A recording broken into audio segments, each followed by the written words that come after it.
foi, né? Então, eu coloquei o título O Sistema da Dívida e a necessidade de auditoria, né? O sistema da dívida também no estado da Bahia. E vou iniciar falando do sistema da dívida em geral e em seguida entrar nos dados aqui do estado da Bahia. A dívida pública, ela é um instrumento importantíssimo para complementar o financiamento do Estado. Qualquer Estado, Estado nacional, Estado regional, aqui no Brasil, internacionalmente.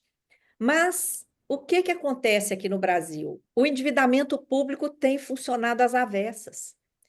Ao invés de trazer recursos para o orçamento para serem aplicados em investimentos geradores de renda, de emprego, de desenvolvimento socioeconômico e ambiental, o próprio Tribunal de Contas da União já confirmou que aqui no Brasil a dívida interna não tem contrapartida alguma em investimento. E o mais grave é que essa dívida sem contrapartida, ela tem tido um papel fundamental nesse modelo econômico produtor de escassez. Porque a dívida tem justificado o teto de gastos, o arcabouço, contra-reformas. As contra-reformas são para equilibrar o ajuste fiscal. As privatizações são justificadas na chamada dívida. E até o juro alto. As últimas atas do Banco Central, ele tem falado do ambiente de instabilidade por conta da dívida alta, então tem que subir juros. Olha que absurdo. Sendo que o que mais faz a dívida crescer são os próprios juros e os mecanismos, né? Em âmbito federal, o orçamento do ano passado, pago pelo governo federal, foi esse aí, ó. 4 trilhões 648 bilhões, dos quais praticamente 2 trilhões foram referentes a gastos com a chamada dívida pública. A Auditoria Cidadã soma juros e amortizações porque grande parte dos juros estão sendo registrados como se fosse amortização. Essa é uma das denúncias que a Auditoria Cidadã vem fazendo, né? O arcabouço fiscal, ele que está trazendo tanto sacrifício em âmbito federal e que está sendo repassado para os estados, ele impõe teto somente para os gastos sociais, saúde, educação, previdência, segurança, investimentos, e gastos com a estrutura do Estado. E qual o objetivo disso? Guardar recursos para pagar a dívida. Isso está lá, entre aspas, na exposição de motivos assinada pelo governo. E o que adianta fazer esse ajuste todo se o rombo das contas públicas está justamente no gasto com juros e amortizações sobre o qual não tem limite, não tem teto, não tem controle algum? O ajuste está sendo feito nos gastos com educação, cultura, pessoal, que já estão lá embaixo e que estão. Gasto com pessoal está, inclusive, caindo, porque nos últimos anos, sequer reposição inflacionária de 2018 para cá, nós temos tido, não é? O juro corresponde ao principal fator que explode a dívida pública. O juro alto, como o professor Ladislau acabou de falar, ele tem um impacto nocivo em toda a economia, em todas as empresas, em todas as famílias, em todo o desenvolvimento do país e na área pública também. Olha esse gráfico aí com dados do próprio Banco Central. Os juros nominais acumulados superam o valor da dívida acumulada do setor público. Isso aí prova que a dívida não tem contrapartida, que é uma dívida de juros sobre juros. Por isso, nós precisamos impulsionar esse projeto de lei complementar 104/2022, que prevê limite de juro no Brasil. O Banco Santander, por exemplo, que lá na Espanha cobra no máximo 17% de juros ao ano sobre cartão de crédito, que é o juro mais alto, aqui no Brasil ele cobra mais de 400, o mesmo banco. Por quê? Lá ele é bonzinho e aqui ele é perverso? Não. Lá na Espanha tem limite.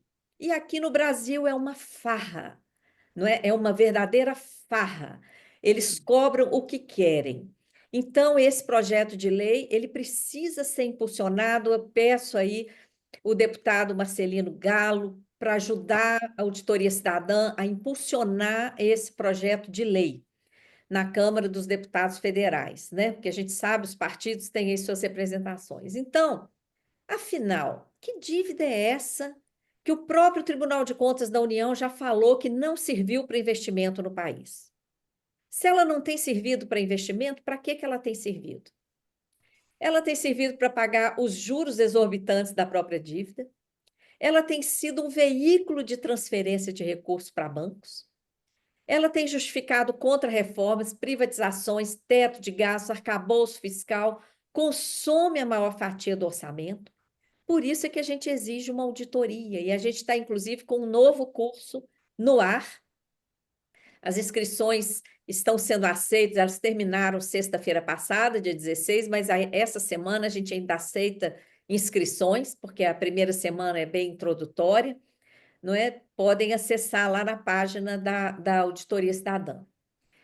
No caso dos estados, e aí eu vou falar do estado da Bahia, mas a mesma história se repete na imensa maioria dos estados. Só Amapá e Tocantins é que não entraram naquele refinanciamento da Lei 9496 a partir de 1997. Ela significa uma repetição do sistema da dívida no âmbito dos estados e significa uma perpetuação de danos desde o início. Primeiro, que para entrar nesse refinanciamento, os estados não tiveram alternativa. Na época, lá em 97, a União baixou um decreto e vetou que qualquer banco público emprestasse para os estados.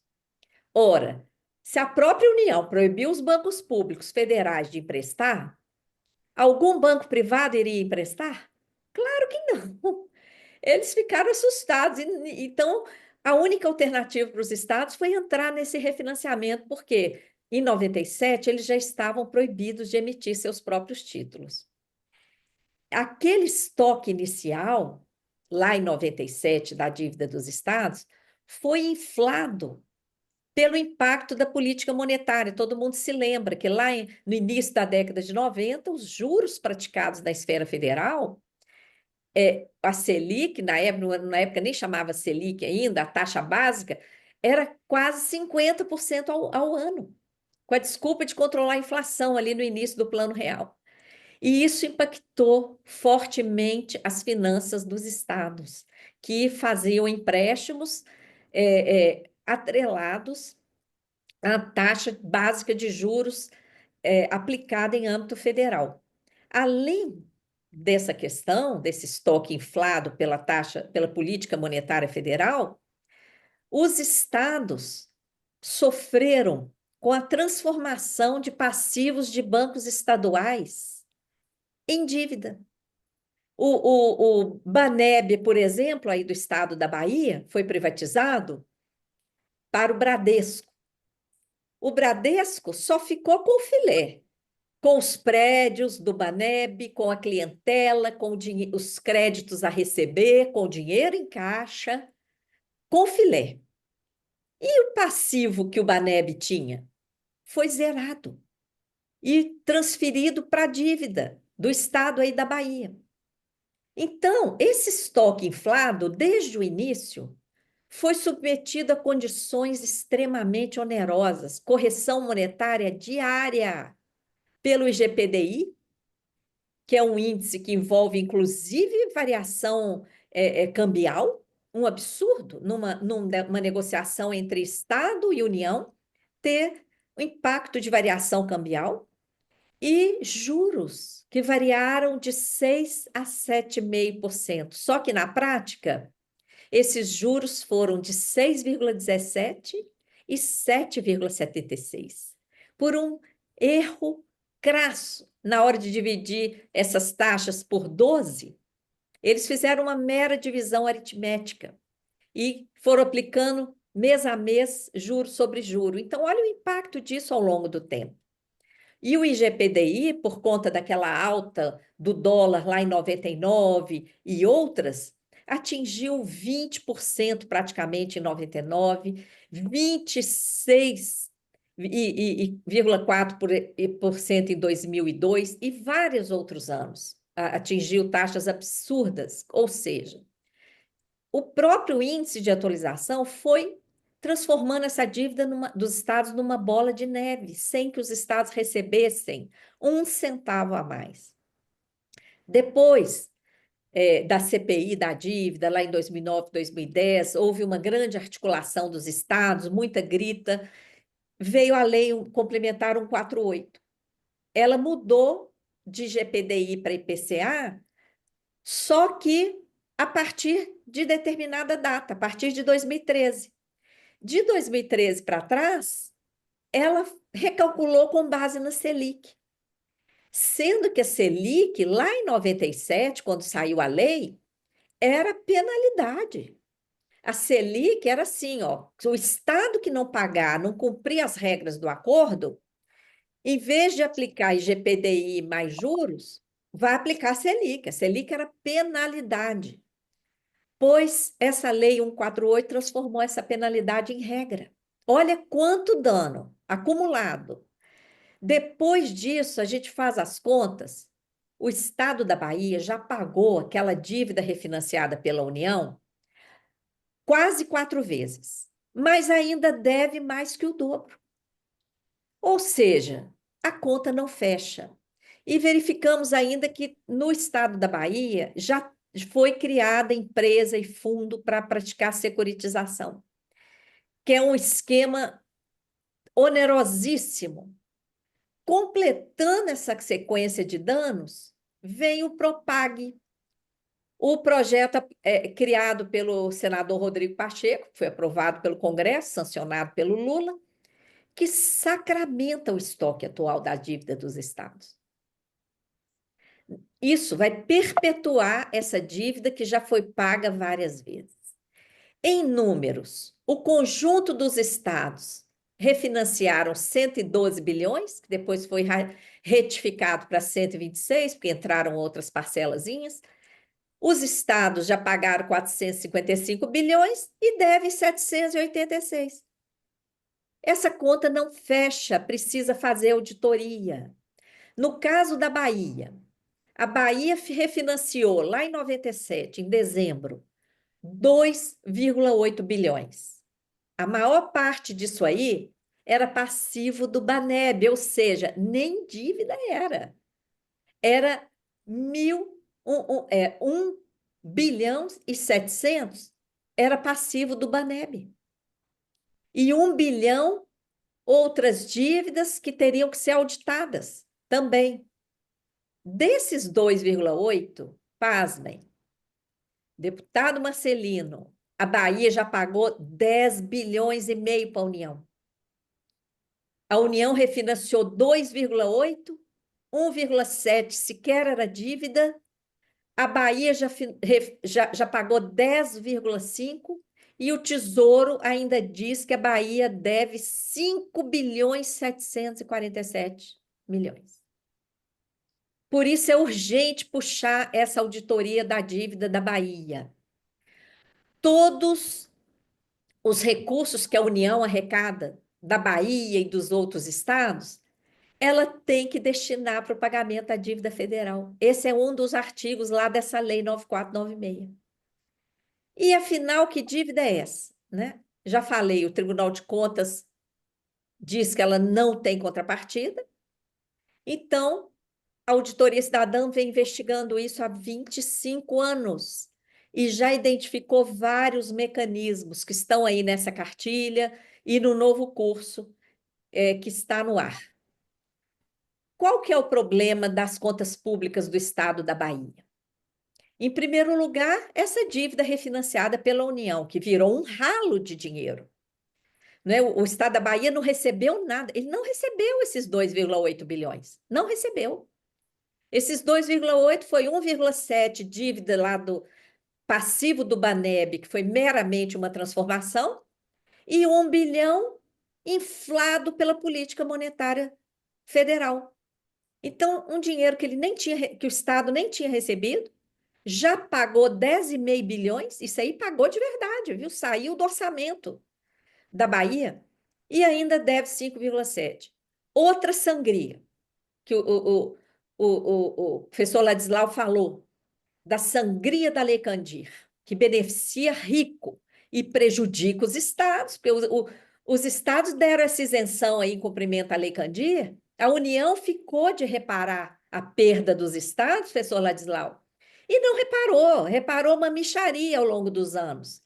A perda da Bahia até 2016, porque depois disso não tem mais cálculo disponível, foi de quase 20 bilhões. Olha isso.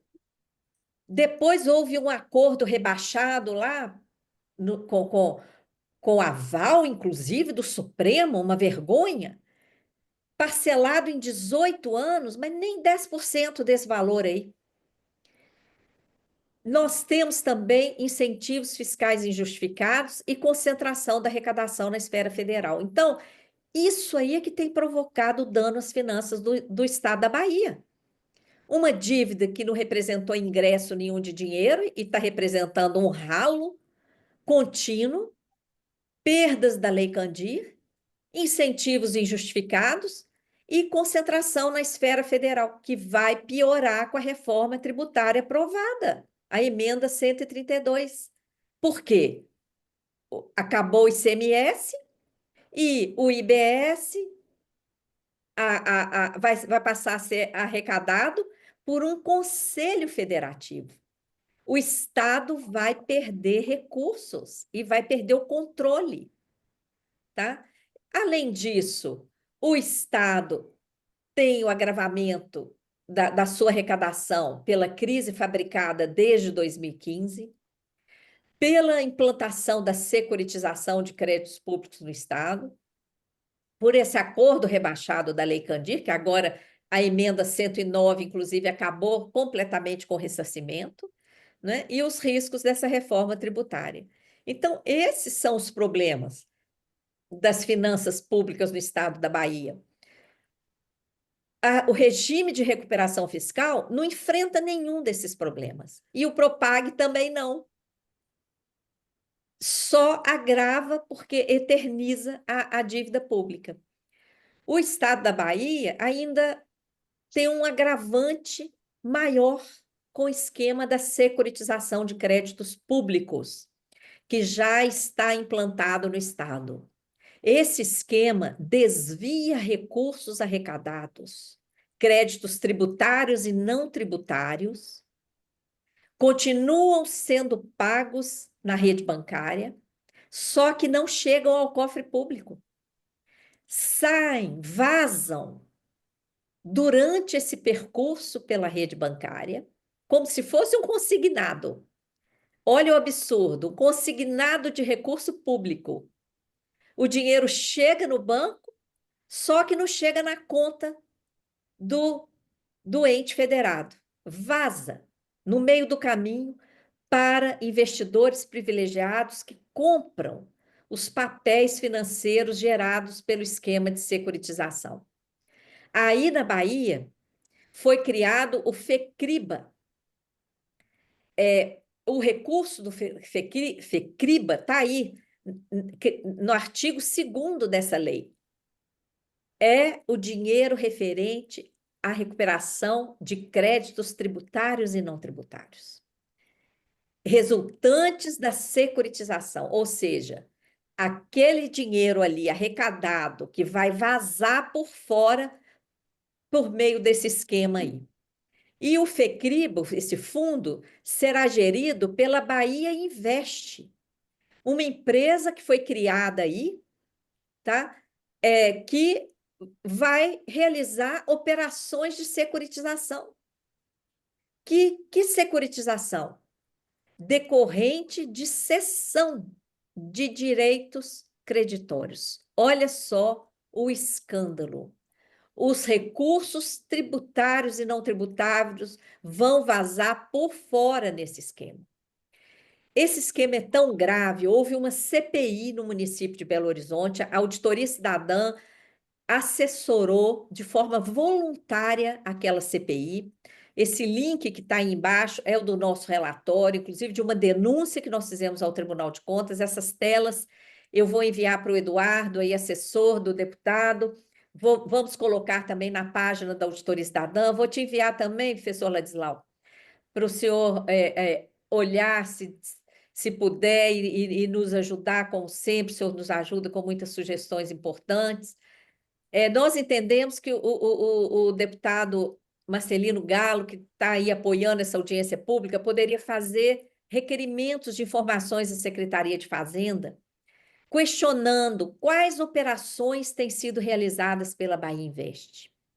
Qual tem sido o montante de créditos públicos, tributários e não tributários, que estão sendo cedidos pelo governo do estado da Bahia em garantia a essas operações de securitização.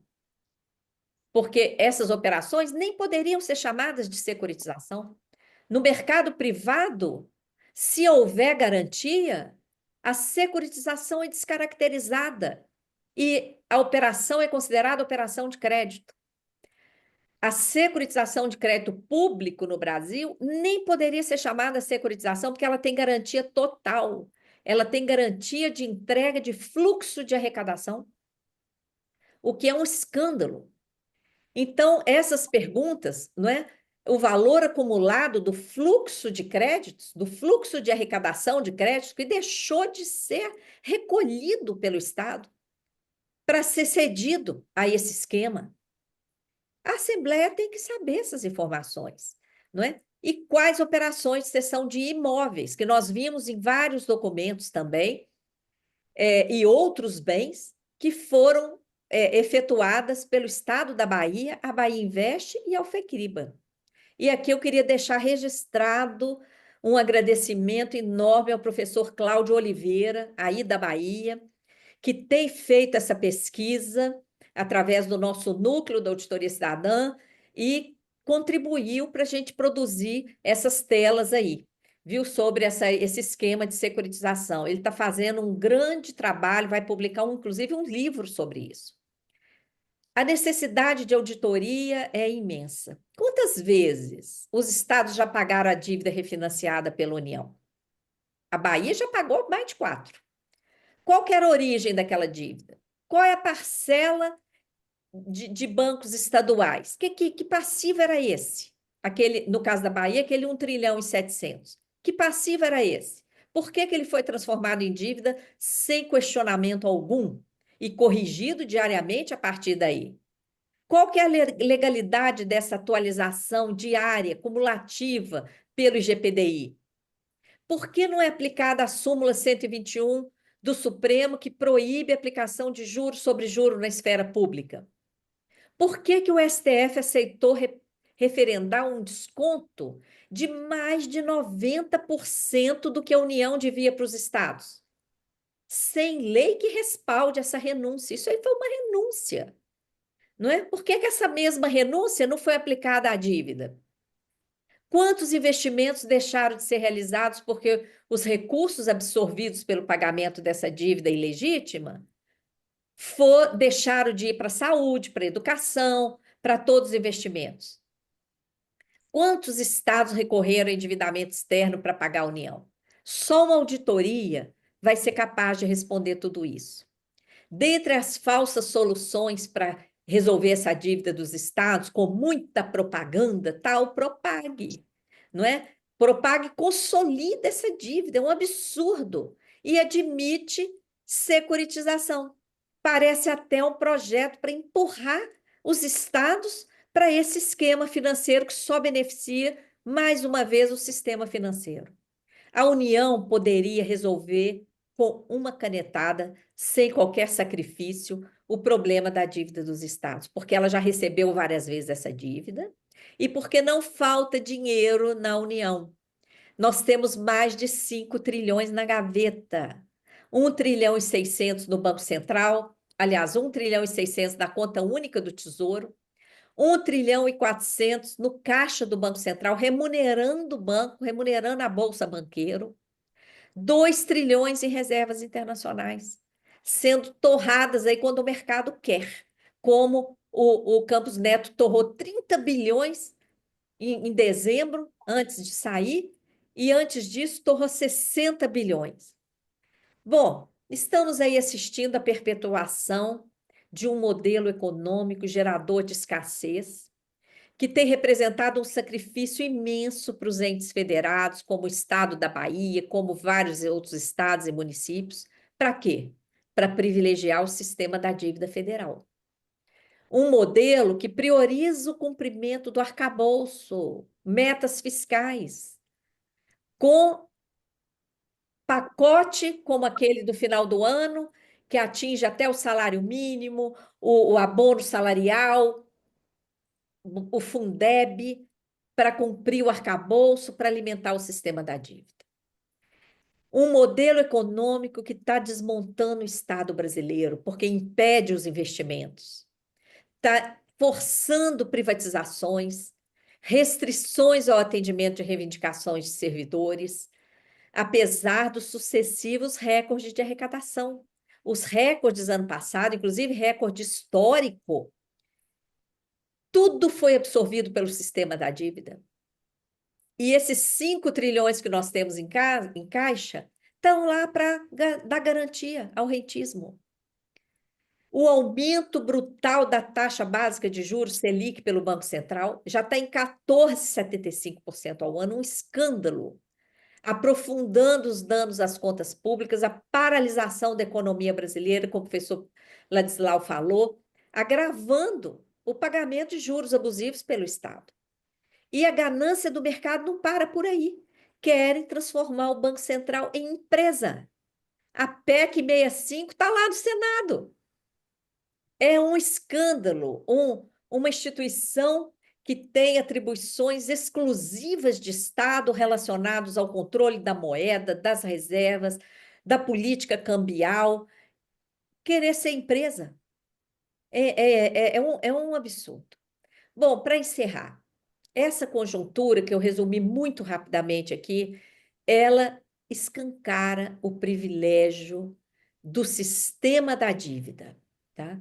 E caminha no sentido inverso ao que o país precisa. Por quê? O que é que nós precisamos? Mais recursos para os direitos sociais. O nosso povo tá sofrendo demais. O nosso povo, que nasceu num dos países mais ricos do mundo, está levando uma vida miserável. Mais de 90% do povo brasileiro ganha pouco mais de 2 salários mínimos, não é? Nós precisamos mais recursos para investir em nosso desenvolvimento socioeconômico e ambiental e investir na estrutura de Estado que garante serviço público.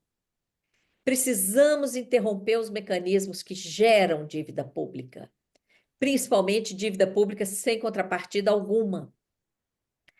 Como fazer isso?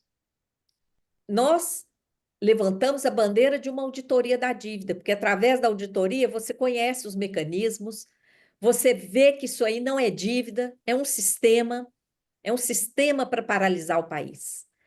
Precisamos avançar para limitar juro em lei, vetar esse esquema de securitização. E isso a gente só vai conseguir com mobilização, com frente parlamentar e campanha nacional por direitos sociais. Eu agradeço pela atenção, pela oportunidade de participar dessa importante audiência pública. Agradeço ao deputado Marcelino Galo e toda a sua equipe que se empenhou para realizar essa audiência.